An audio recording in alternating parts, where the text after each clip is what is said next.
Hey y'all, I'm Karen Mayer Cunningham, the special education boss.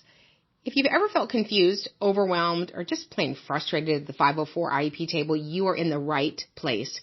Every week, I'm breaking down the rules, the rights, and the realities of special education so you can walk into meetings informed, empowered, and ready to make real change. And whether you're a parent, a teacher, an advocate, a school-based member, or somebody who's just trying to do right by a student, this podcast gives you straight talk, real answers, and tools that you can use immediately. I'm not here to play politics. I'm not here to play sides. I'm here to train people who sit at the table and teach you how to follow the law, ask the right questions, and protect the rights of students. So go ahead and hit subscribe, share this with a friend, and you know what? Meet me back here every single week. We're not just talking about change. We're making it. Because when you know better, you do better. And when we get it right for the child, we get it right for everybody.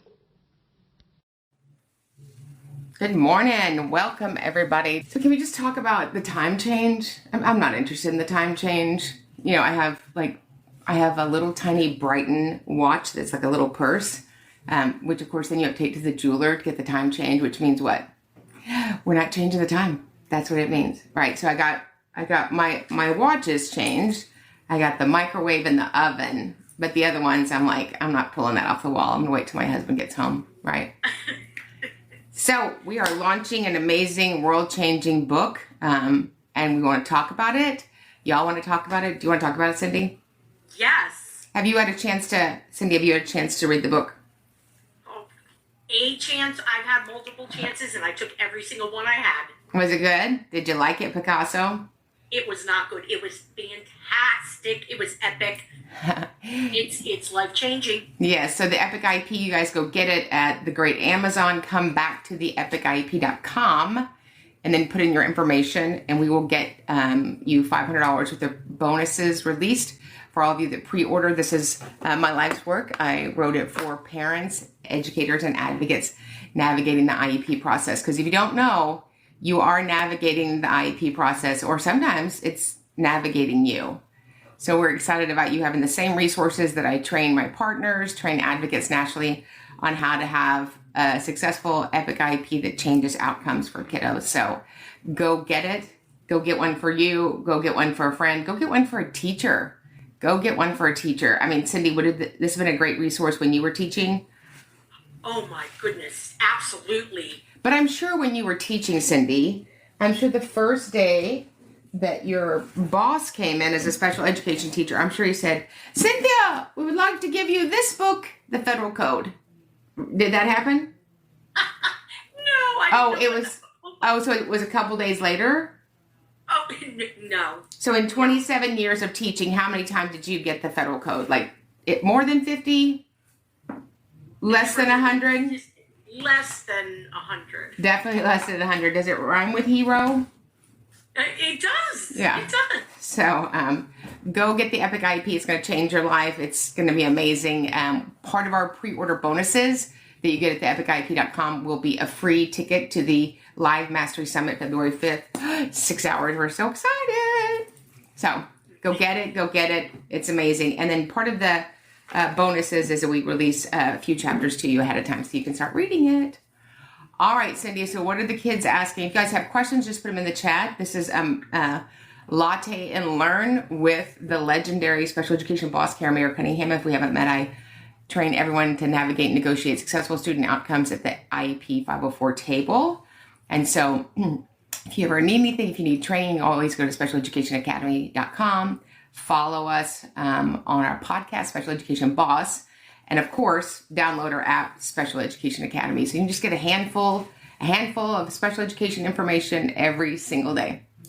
All right, Cindy, tell us our questions. So we have a lot of them rolling in. Okay. So a lot of people want to know, you spent your years on the front lines of advocacy, obviously with your own children. What was the pivotal moment that clarified your purpose in writing this very epic IEP and formalizing your work into a national movement? You know, really it pivoted for me Friday, March 13th, 2020. Friday, March 13th, 2020. I think we all remember. I remember I had IEPs scheduled for triplets, and our governor came on the news and said the schools were closed. And I thought immediately, first of all, I'm unemployed because I did all my meetings in schools. And then it turned out to be the best part of the COVID was this ability to go online for us to have IEP meetings. And now I train nationally. I represent people nationally. We do hearings, state complaints, federal complaints. And I would go on almost every weekday at 9 o'clock at night with a lot of Tarte concealer, Cindy. Late at night, you have to have a lot of concealer. And I would go, this is a lie, this is a lie, this is a lie. Because I couldn't stand for my parents to be misled. You know, I always say that parents who have a child with a disability are the easiest population to manipulate, and people do that. And so these processes and protocols and pathways that I use to write an Epic IEP, I just know, right? And so I started training, doing a lot of in-person training, did a lot of online training, and everybody's like, well, do you have that written down somewhere? Do you have that written down somewhere? I'm like, yes, it's written down in here. And so there's a lot going on in here under the back comb. And, you know, it's my love letter to you. This book is my love letter to you, that if I'm gone tomorrow, if tomorrow never comes, you would have this book so that whoever you are, a surrogate parent, a grandparent, a foster parent, a step parent, and a diagnostician, a principal, IEP chair, special educator, para, and advocates, that you would know the same process that I use to write an Epic IEP for any child that I serve. And you're going to love it. It's heartwarming and it's actionable, but I think it's going to re-energize you for this vocation, because it's not about your why. I can't stand when people go, don't forget your why. It's really about your who. And you are most powerfully positioned to serve the person that you are or once were. And this book is going to do that. I can attest to that, because as you were listing who this book was written for, I've been in 4 or 5 of those roles. Yeah. For a very, very long time. And you are absolutely right. And I didn't just purchase one of the books. I purchased many. So that way I can then give that out to others. Yeah, because I mean, the book's $28 hardback. It's amazing. To be able to get this level of information that's actionable, you know, there are many, and if I turn my camera, I have shelves and shelves and shelves of diagnostic books, assessment books, doctor medical books, the DSM-5 criteria, academic books, law books. And while those are good, they're not necessarily helpful in an IEP meeting with 15, 20 people who are so excited that you're there, right? So this is going to be the same play that we run for everybody, but we all have a different purview. So at the end of every chapter, the Epic IEP is a checklist for parents, a checklist for educators, a checklist for advocates, because our input and purview is so important as we build an IEP that will change a child's future and give a family hope. What is your most pervasive systemic issue in the implementation of IEPs today? And how does your book equip parents and professionals to respond constructively? Yeah, I mean, you have to be ready for somebody to disagree with you. And I don't know why we're so shocked that we don't agree, right? Seeing things differently is part of the human experience. And if you don't have the language to overcome that, you're going to struggle to be successful at IEP meetings, right? And so there are a lot of people that know the law, but they're not really good communicators. And they know the obligation, but they're not good at conveying their position. And so this gives you not just the what and the why, but the how to do it, right? We know the what and the why. The what's the student, the why is, you know, we don't apply special education. But if you don't know how to do it and those many steps, the IEP that your child has might be a failure. And then, you know, Cindy, we're so busy training teachers. And I mean, you know, you were a MTSS lead in Florida for years. We're so busy training educators on a policy or a practice or a vendor software. Guess what kids aren't? A software. And so this, wherever you are, if you're in Missouri, Manhattan, Michigan, or the Kodiak Islands, you're going to be able to write an Epic IEP for that student to have successful outcomes. What about Massachusetts? Massachusetts. Mass. We just say Mass. Mass. I like that. Yeah. Advocacy often arises from personal experiences. How is your own journey as a parent and then as a public advocate shape the way you train others, like me, to engage with the school systems? Yeah, so I tell anybody that I'm training, when I start out of training, we are in the service business. If you don't have a heart to serve people, you should probably, ask for a refund and leave the training, because we're serving people. And if we weren't doing this as a service, I don't know that I could do it long term, because I'd probably bop somebody in the head. But when I take on a new client, I'm advocating for them exactly how I would have advocated for my child. And I wish somebody had been in front of me that I could have followed in the 90s, in the 2000s. That sounds so long ago. That doesn't seem so long ago, the 90s, 30 years ago. And I just, powered my way through it. I'm sure there are people that didn't enjoy my powering the way through it. I reached and grasped for all the resources that I could get. But, in the 90s, we weren't exactly, on the Faceplace and the gram and the tickety-tock, right? We were just, you could call your friend or your girlfriend. But even if they had a child with disability, everybody's journey is so different. And this aligns the components of the IEP and makes you understand how it all fits together. And it fits together to serve a child with a disability. But I've had the honor and blessing of training thousands and thousands of people weekly. And 75% of the people that we train are educators. And they want the information, right? And this is going to be a game changer for them. This special education started in 1975. Your journey began in 1990. Your journey was the start to all of our journeys now. You didn't have a Karen Mayer Cunningham and the Epic IEP. We all do. And the journey is tough enough with your support and with this book, but I can't even imagine being able to put all your life's work into this book and knowing that it is going to be so catastrophically wonderful for the people who read it. I just need catastrophically wonderful. CW. Yeah. What are your thoughts on parent accountability for the way their children behave, and will this book help me figure that out? Yeah, we're so focused sometimes on kids' inappropriate behavior at school, and we need to be, right? But for every output, there's a reason. There's a root to every output a student has. I think what's great about being an advocate is we're the one person. This is just a new client that I just got. Just one new client, and as an advocate. And we all are advocates, right? An advocate is simply somebody that speaks up for somebody that can't speak up for themselves. We get to see the entire layout of what's really going on with kiddos, right? Sociologically, at home, diagnostically, behaviorally. And when kids are given the correct supports, they flourish, right? But we have sometimes, I believe, and correct me if I'm wrong, and I'm sure you will, I think some schools and leadership have set up a system of failure for some kiddos. 10 years ago, I couldn't get a child included in general ed. And now we just shoving everybody in general ed and going, oh, the child's the problem. No, I find that leadership is the problem. I find that leadership's not unaware of it. We get hundreds of direct messages every day.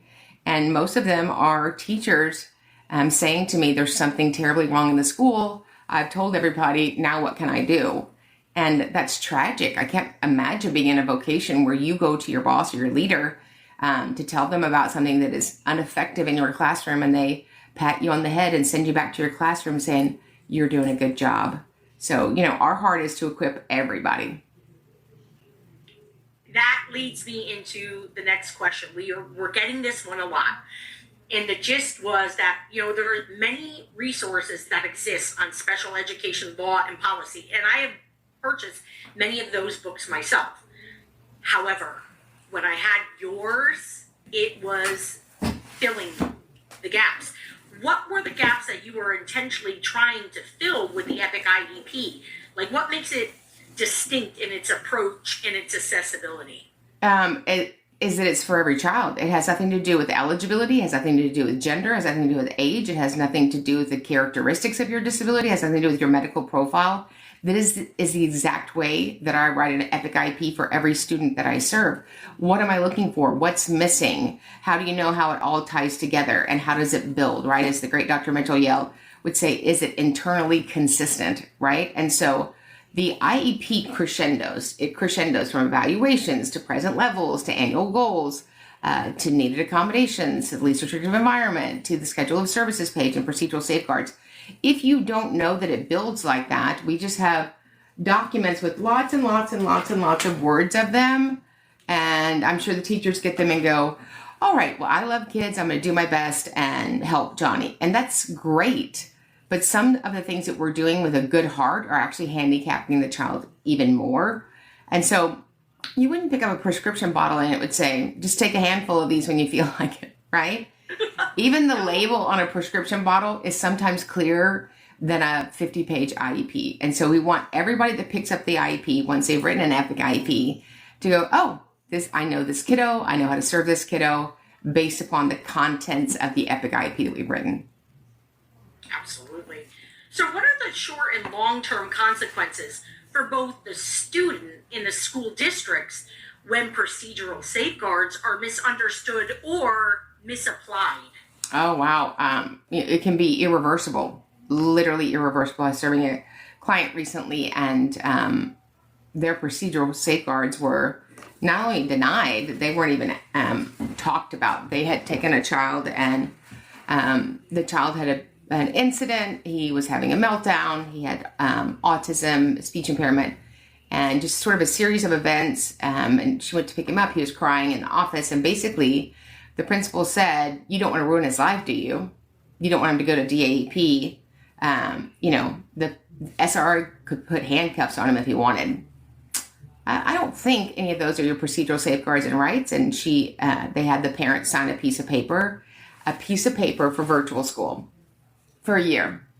So the procedural rights and safeguards were put in place to safeguard the individual with disability and the parent of the individual with disability. They're not for the school. Wonder why they put that in place, so that nobody manipulated people. People at school have been given the gift of persuasion, and when they use it for manipulation, that is a violation of your procedural rights and safeguards. So I said to her, in my gentle way, Cindy, because I'm very gentle, I said, were all 5 IEP stakeholders at this meeting? No. Did you talk about a continuum of placements? No. Did you talk about the least restrictive environment? No. Did you talk about other options? No. Did you look at records? No. Assessments? No. Was there a prior written notice? No. Was there an invitation to the meeting? No. Then we have a problem. You have denied the student a free appropriate public education. He's been out of placement for 39 days, and you're going to need to make it right. But we just railroad people. And I've said it for 1,000 times, this unholy alliance that we have with schools and parents, right? The school says something and we just we just step in line, right? The school said it, right? I mean, if your guy at the transmission place said it, you'd go get another opinion, right? Or do you get an opinion for your car? Or that's for a doctor. You would still get another opinion, right? Yes. But, Cindy says, well, George, the school said, okay, then it's got to be true. How is it that we have one entity that nobody there could tell you a fib? How is that possible? That's amazing, isn't it? Nobody ever lied to you, Cindy, when you were working at school, right? Oh, my goodness. Nobody ever told you to keep up the lie, right, Cindy? Always. Yeah. I had a teacher tell me recently that they were trained in special education how to handle the parent instead of align with them. How to handle the parent. It just breaks your heart, doesn't it? It does. Can you imagine if I didn't get a second opinion and I didn't find you, where my own son would be? Yeah. Life would be, I don't want to say over, but it's certainly not as bright as it is now. Yeah, he would be sorting paper clips, because it's very important in life that we have kids in life skills sorting paper clips, because that's one of the top 10 jobs of 2026. Paper clip sorter. Well, it was in the bin. It was in the bin. You like a bin, don't you? I like big bins, and I cannot lie. Yeah. The book covers everything from evaluations to placements. And I know I have all of them are my favorite chapters, but there are 2 that really particularly grab my heart. Was there a particular chapter or section that you felt essential to getting it exactly right? Yeah, so it's actually not one of the chapters, it's the introduction. And, I don't ever want to forget how awful it was for me by myself in my journey with my child. And because I've never forgotten, it gives me a compassion for everybody at the IEP table, everybody. The further away you get from a pain point, the less you remember. And I have complete empathy for educators and leadership and teachers and parents walking through this process because it is tough. We do a lot of events and conferences and professional development for school districts. And when we have a booth at those events or those conventions, people walk up to our booth and they will use one word to describe special education. And it's a fight. And it doesn't have to be a fight. And the fight starts out over the paperwork, right? Because the paperwork will drive everything good and right or will separate us even more. And so we need to have the paperwork pristine so that we have specific and certain outcomes for kiddos. That paperwork is very important. Yeah. Okay. You've worked with thousands of families and advocates. Can you share a case where applying what you teach led to a measurable difference in a child's educational experience? Yeah, I think one of the things that you will see throughout the book and the chapters and the amazing stories that will tug at your heart, make sure you have Kleenex, is that I assume competency. I assume kids have the capacity and the ability for acquisition of learning when we give them appropriate support strategies and supplementary aids and services. I think, and I know because I used to be that person, believe me, I used to be the most biased person in the world. You know why? Sometimes it's hard for us to have compassion for something we hadn't walked through. I didn't have anybody with a disability in my family. I mean, I had a great uncle who was deaf. He was, when I was little, he was in his 80s. So I didn't know anybody in special education. I went to a high school with 34 people in my graduating class. And I would like to say for the record, I was number 9, Cindy. Number 9. It doesn't matter that there were 34 people. I was number 9.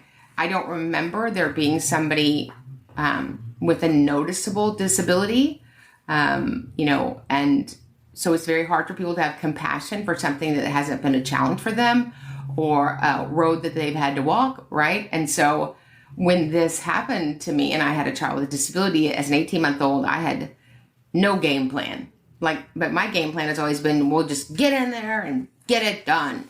And this was the first thing in life that I came to that I couldn't get in there and get it done. And so I went and got all the information that I could from so many people.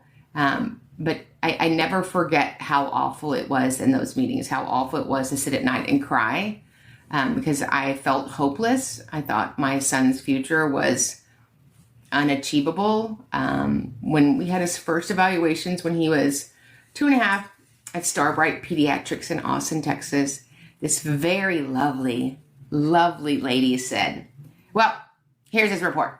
He has 15 of the 16 markers for autism. He'll always need one-on-one help. He won't have friends. He won't graduate high school, and you have to put him in a home. Any questions? Yeah, I mean, did you go to the school of good manners? Wow. And I snatched that report out of her hand, and I thought, you know what? If there's a way between me and God and Oprah to fix this, we're going to fix it. And so that started my journey. I was like, no and no options are not something I agree with ever. I don't ever agree with no and no options. And so I always say that out of my greatest pain, God birthed my biggest calling. And this very much has. And it's been an honor to walk alongside families and children with their educational healing. Well, thank you for not saying no to Mikey, because obviously it's huge. I love Mikey. Yes. Thank you. Me too. And Mikey loves you. Yes. Especially. Yeah. It's so funny. We're on a training. I'm on training. Mikey will come over and go, it's Miss Karen. It's so fun. Every Monday night we have our Special Education Academy, which is weekly professional development, and everybody's kids are up. And I'm like, it's okay. It's Monday night. Like, let them stay up. We got football and Miss Karen. I mean, what do you need? Yeah, you're like this special, like the Christmas special that you got to stay up at 8 to 8:30 to watch because it's Miss Yes. Karen time. One of my clients yesterday, who shall remain nameless, offered to mail me her beautiful redheaded curly 3-year-old. I was like, oh, I'm not taking new live humans, but I can do your paperwork and serve him. But it was so funny. She's like, he's making me crazy. I'm like, that's what children do. They make us crazy, right? If they didn't make you crazy, what are you doing? That's her job. He's excelling at that. Yeah. Check that goal off. So, if you were addressing a group of school administrators reading the Epic IEP for the first time, what would you most want them to understand about the families that they serve? That they are co-implementers. They are equal participants. And I don't believe schools really believe that based upon the actions that I see. And I mean that and the words that they use, right? I'll be in a meeting and I'll say, well, Cindy, can you share parent concerns for enhancing the education of your child, 300.324? And Cindy will say a few words and they're like, we'll put that in the deliberations, but let's pivot and talk to the professionals. It's probably about the rudest thing that you can say to a parent, right? I don't care if you're the world's greatest reading teacher, and you might be, and the world's greatest volleyball coach, and the genius that helps kiddos understand science, and the most amazing principal in the world. You are not the expert in the child. You're not.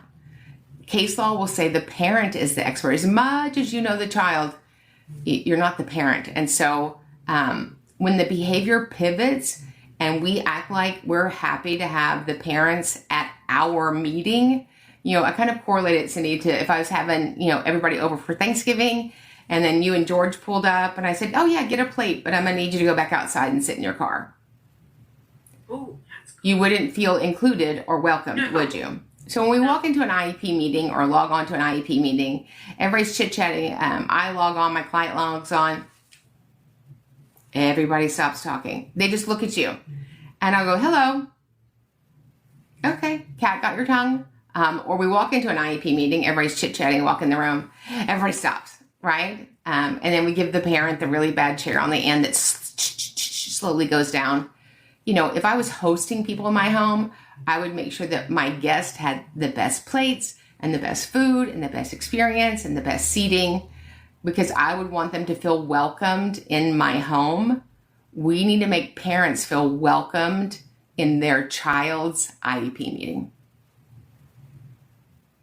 That is wholeheartedly wonderful. Yeah. What movement made you realize that advocating for children with disabilities, it wasn't just your profession, but your purpose? Yeah, I couldn't not do it.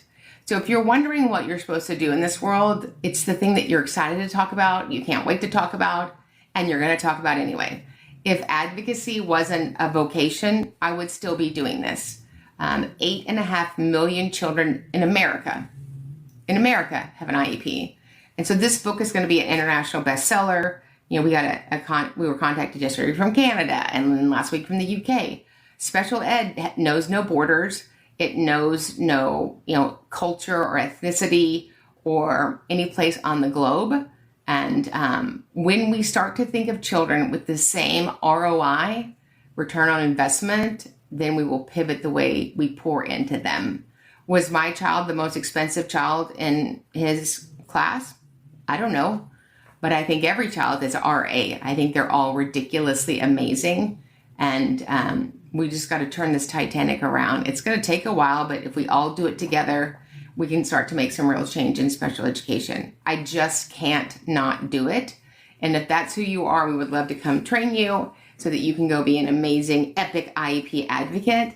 If you're ready to leave teaching, if you're ready to leave being a realtor, if you're ready to leave, I was going to say your husband. No, I'm just kidding. I don't know where that came out. If you're ready to leave the job that doesn't satisfy you, this is the most amazing pivot in a vocation.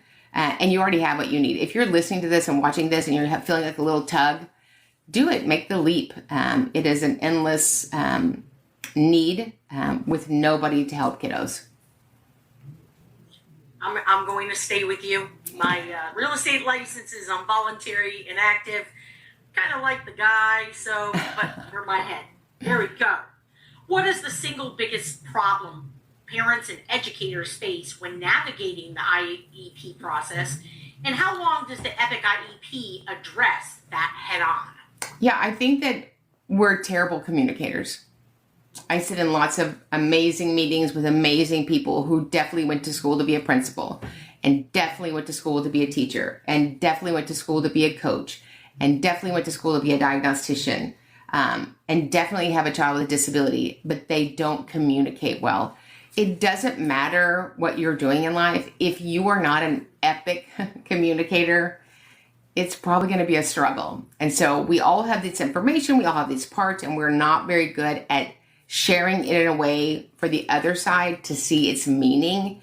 And so the Epic IEP does that for you. It makes it feel like we're all on the same side. And while allegedly we've all been on the same side, it's definitely been two sides of the table, and we want it to get to be at one side of the table. I always say that an IEP table should be a circle cut in half and then shoved up against a wall of mirrors, because we're all on the same side, the side of the student.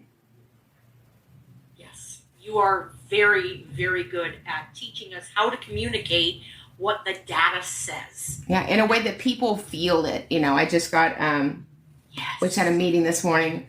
And don't we love Mondays, Cindy? It was on a Monday. Yeah, and this little girl just had an evaluation. It's 99 pages long. Do you want to know how long they scheduled the meeting for? Say it with me. 45 minutes. Do you know how late they were starting? 15. So I'm not really good at math, but that's like BOGO. So I don't this is somebody's child, right? And we have to give it the value it deserves. You know, there's nothing more frustrating than you having a doctor's appointment, because that's important. It's you or your child. And you feel what in the doctor's office? You had to wait, and then you're what? Rushed out of there. And so parents have that same feeling. And teachers have the same feeling. They feel like, you know, parents are dragging it out, or advocates are dragging it out. And I think when we realize the so important elements of building an Epic IEP, you'll understand the point, right? If you were building a house, you wouldn't just go over day 2 and go, this better be finished Friday. You would want that builder to take as much time as he needed to make sure that it was level, that we have electricity run, that we have plumbing, that we have a great foundation. The Epic IEP is the foundation for a child to have a future, and for parents to have hope. It's going to take some time to build that. That is a huge truth. You often say, when we get it right for the child, we get it right for everyone. What fires you up the most when you walk into an IEP meeting or a training? And I've been there when you've walked in. What fires me up the most is, what fires me up the most, which is exciting, is seeing people think outside the box and do things. Let's try this. That fires me up. But the thing that I'm most disgusted by are people in leadership that bogart the entire meeting, run over people, and are just gross and nasty. We can all communicate in a way that's effective, whether we agree with each other or not. But when there's somebody trying to run the whole meeting and rush everybody and make people feel bad, that makes me dig in like I've never dug in before. Because if you're doing that to myself and my client in this meeting, it's what you do. It has nothing to do with me being in the meeting. That's how you operate. Yes. What makes the Epic IEP different from other special education books or training? So why did this message need to be told now in this way? Because, we have all the books, right? Here's the federal law. If you're struggling with going to sleep at night, you could get a copy of this. This is 449 pages long, and there's no photos. It's not like People magazine. It's not, Instagram. I have count on, I don't know how many hands, people that have actually read this book. I've read it. You can see all my greasy food fingerprints over it. But because it's a requirement for what I do, I have to know federal statutes to serve families. That's my job. That's the agreement that I've made, that I've told them that I'm going to serve their kid so that we can have significant student outcomes. And these are not enjoyable books to read, right? Law books are not, they're like chewing cardboard, right? So this is on our bookshelf too, the DSM-5 criteria, the Diagnostic Manual of Mental Disorders, 5th edition. And, there's tons of information in here. And you can go get these on Special Education Academy on our bookshelf. This is 430 pages long. So don't see a lot of people on, after Monday Night Football busting out their law book. And even if you know the law, we have to sew it together to get buy-in from other people. If you can't get people to buy into what you're selling, there's not going to be a good outcome. And so I have an agenda. I've always had an agenda. I'm running my agenda for kiddos to get a free, appropriate public education, which has been a federal requirement for 50 years, coming up December 2nd in a month. It'll be 50 years. And people told us the what and the why, but nobody told us how. This book is the how for the first time. Most books are the what and the why. Here is the law. Here's learning disabilities. Here's intellectual disabilities. Here's the law, the law, the law. Here's what to do if you don't follow the law. I love how we spend so much time teaching schools how to clean up what we messed up. How about we don't mess it up? How about we teach them how to do it the first time, and then we're on the same page? I've stolen so many people from school districts and trained them to be advocates and set them on their way. And I've never worked in a school. I think we all know I'm a college dropout. But let me just say for the record, is this on? For the record, I'm not a quitter. I've dropped out of a lot of colleges. So, but this is self-taught, and because there was nobody teaching it. Even now, if you go on the Google web, is it still called the Google web? Or your boyfriend Chat GPT? You guys, y'all need to ease up on the Chat GPT. You think we don't recognize that in present levels? You don't think that we've seen a Chat GPT goal? Come on now. Is that, we have all this information, but it's not helpful, right? It's not helpful to know, the reason there's a sign that says the speed limit is 55 miles an hour. Speed limit 55 miles per hour. That's all it says. That is a conclusion after mountains and mountains of data that needs to be the law. But before you got to that law, there were many things and cases that predicated that to come to that conclusion. So the law is a conclusion, right? And this teaches you how we get there. And I have to say that although I love my IDEA book, the Code of Federal Regulations. We like that. We love that. We love that. I even love your book more because the stories that are real transport you, and I'm getting the goosebumps now. You feel the way those parents and people are feeling in the meeting through your words in this book. And it gives you the examples and hope. And I was hopeless at one point. Yeah. I'm not. We want teachers to stay in education. We need you to stay in education. And this is going to give you a playbook. If you're on a team, we all should be running the same play, right? Nobody even knows what the play is. We just log on to meetings and people look around. I don't even find that some principals are good at even leading their own teams. We just like the diagnostician, APE, PT, any questions? Like, it's like, are we at the airport on a delayed flight? Like, let's make this enjoyable, purposeful, and actionable. That anybody, I had somebody the other day that was 92 that read it, and she said, when I was reading the book, which I don't know anything about, it made me tear up, and I feel like I could do it.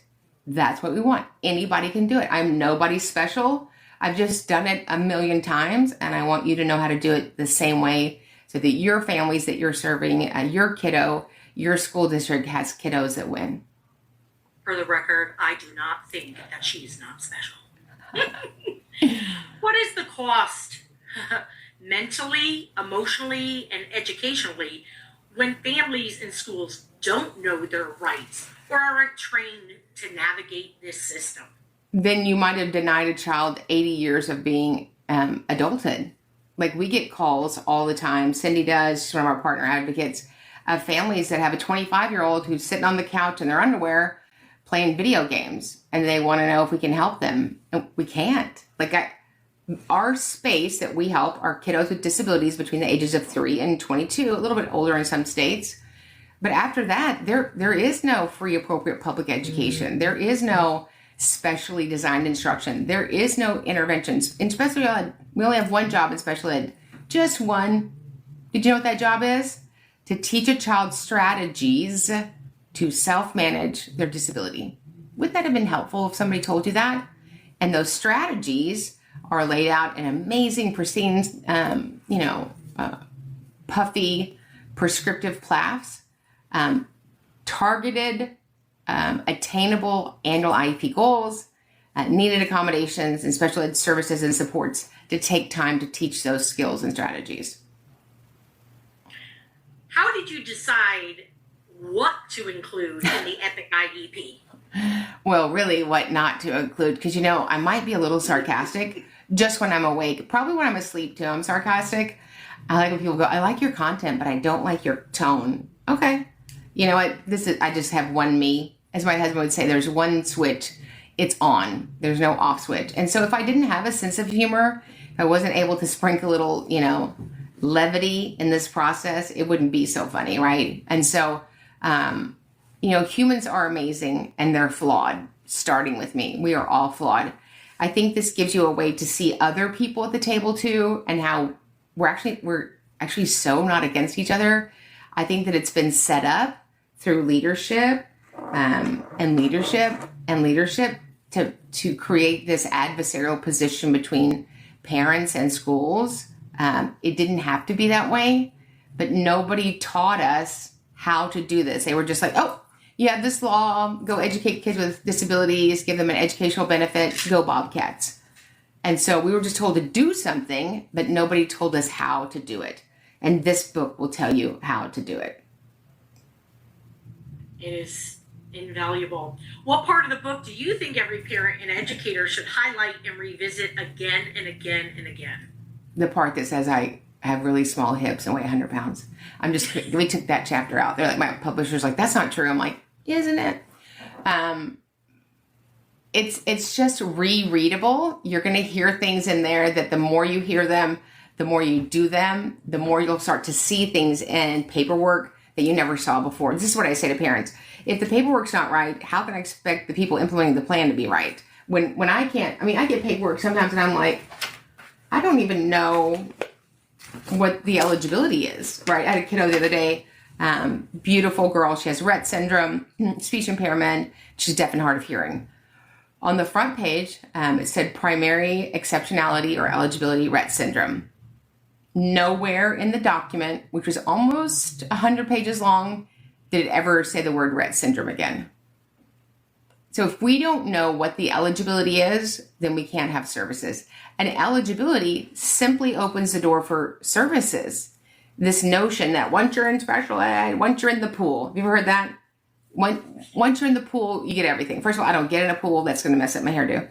Number two, there's no pool, right? We give services and supports based upon the student's unique circumstances, which include their eligibilities, what's going on in their life, their medical conditions.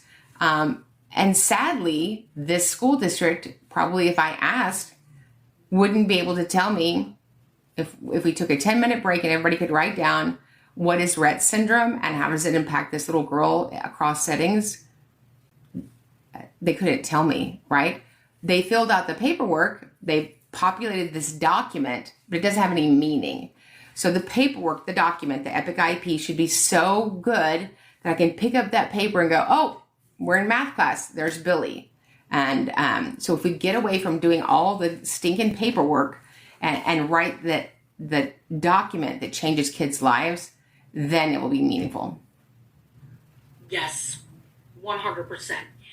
Can you share a powerful transformation or success story from someone who used the tools or mind shift that you taught in your book or your training? Yeah, so many. So many. Yeah. Just the ability to communicate words and phrases that are effective that I use all the time. My partners call them Karenisms. There's a lot of them, right? There's a way to say something that makes people feel something without destroying them, right? And so when we use these processes, protocols, and pathways and don't move off of them, that's when change happens. So people have a little bit of understanding, and they go in and they kind of ask at the IEP table, can we have this? Can we do this? And somebody says no, or I don't want that. And then we just all quit, right? And it goes both ways. I hear all the time, well, the district recommended this as a better supportive placement for this student that has behavioral needs, but the parent said no. What do we do? What do? We do what's right by kids. We don't advocate for parents. We don't advocate for schools. We advocate for the child with a disability. And so, these processes where I stick the landing, I do stick the landing, and we just don't move off of it. So when somebody says, well, we disagree with you, we'll have to capture that. We'll have to capture that we agree to disagree. No, I would never agree to disagree with you when you're wrong about the student's appropriate placement. And so we just do all these sort of like cheeky things and, like we're at some place, paint till you faint, and, we're all having a glass of rosé. No. This is a business meeting about educating a child with disabilities. And so, so many times I've gotten kiddos a communication device. Those have always been life-changing. I've gotten kiddos a communication partner, where a student who has a communication device has a designated person to be their communication partner, or as we just had a hearing, their educational partner. I've gotten them supports that they needed for a while so that they can be correctly included. So they're not segregated. We have, sometimes in schools, it's worse than it was in the 40s. It's like we have kids in that room down the hall, and then we roll them out so they can push around the coffee cart. I just want to take the coffee cart and run it into the back of somebody's heels. That's what I want to do. What are we doing? Or we just, parade them out at the homecoming game. We really can do better, but we have to assume competency, and we have to give the kids the tools they need. One of my favorite things to share with schools is the Assistive Technology Act of 1988. We like that, don't we, Cindy? We do. Assistive technology devices and services. And no, I don't think we have to do that. You do. And so, we always say IDEA, special education, is currently the only federal law that we know of that's solely enforced by parents. And I think that when we understand the reasoning behind IEPs, like the point, I think a lot of people don't see, what's the point? What's the point in spending money on somebody's kid who doesn't talk? What's the point in spending money on a kiddo that's not going to be a school board meeting photo op? Because every human on the earth has the same equity and value. That's why. And I have to say thank you for advocating for Mikey, my son, and not me. Because I just wanted to go in there, machetes a-blazing. But when you told me I am advocating for your son, well, guess what? That was the best, because what was I doing on that first meeting? Throwing up on camera in the sink. And guess what? I was so thankful you were there advocating for him and his AT, because when he goes in and he pushes, I love Aunt Karen, favorite. Yeah, he's communicating, which he had never done before. Yeah, because he has the ability, but you denied him services and supports, right? So you could say, Karen, I don't really think you need glasses. I think that you could just squint all day. Okay. Like nobody would say I couldn't have my accommodation. I couldn't have the support that I needed. But because we haven't seen so many kids with disabilities be championed and be successful, and because we don't know what that looks like, we think it can't be done. And I know it can be done. Every child can learn. Adults, including myself, we're not sure yet. I wasn't sure. I am now. Yes, your sister wasn't sure. Her sister, when she first met me, had the nicest things to... What did she say? What was the loving... She was descriptive and loving. What did she say when you sent her a video from me? She said, what does this bleach blonde bimbo know? Wow. First of all, ma'am, it's color. It's not bleach. I wish it was bleach. That would be so much cheaper. Just put on some Clorox in the morning, get to work. Yeah. But she was right. She'd been an educator. I think between the two of you, You had educated almost 60 years as a profession, and you had no capacity to think that your school district hadn't told you anything but the 100% truth.